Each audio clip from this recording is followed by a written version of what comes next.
Tom Belanger kicked the rusty can, as if teasing it, across the litter-strewn yard.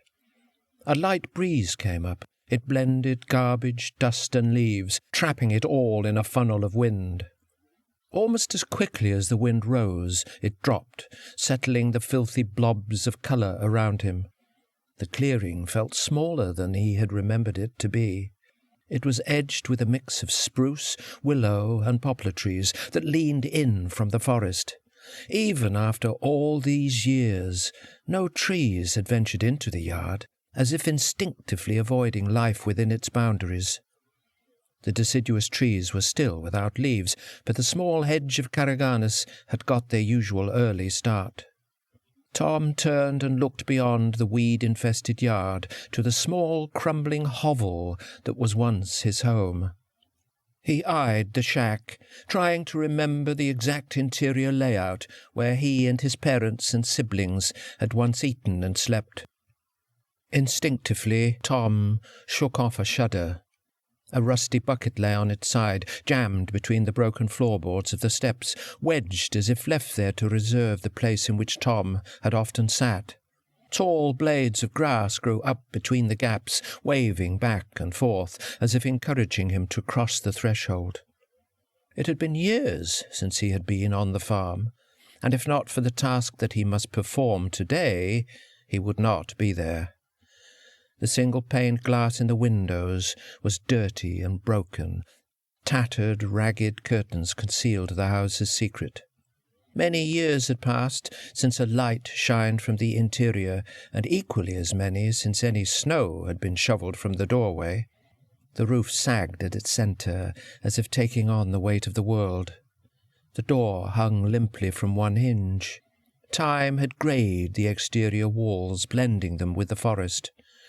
Tall grasses grew near the structure, seemingly attempting to engulf the building. A previous rain had filled a wide puddle at a low spot near the old woodshed. It reflected the mackerel sky and skeletal treetops.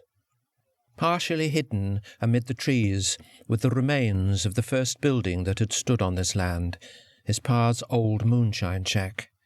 Hateful as the sight was, Tom was unable to look away. His eyes were riveted to its old rotting remains. He was grateful for the way in which nature was swallowing it back into the earth. On the outside, Tom appeared calm, but his emotions were battered by the secrets that lay hidden behind every tree. Those old memories reminded him of the purpose for this visit, and he shifted the ornate urn in his hands. A fine dust seeped from it, lightly soiling the arm of his fine wool jacket. Just then the ugly caw of a raven shrieked overhead. Tom turned, searching for the bird. That sudden movement stirred the dusty roadway. Very slowly the powdery sediment settled on his finely polished shoes. The piercing cry reminded Tom of the myth surrounding ravens and their connection with life and death. That correlation brought to mind the bird's intelligence, and Tom wondered if it might know what he was holding in his arms. He looked up at the black bird, then down at the urn before advancing his step. Tom gave no thought towards the desiccated life that the vessel contained.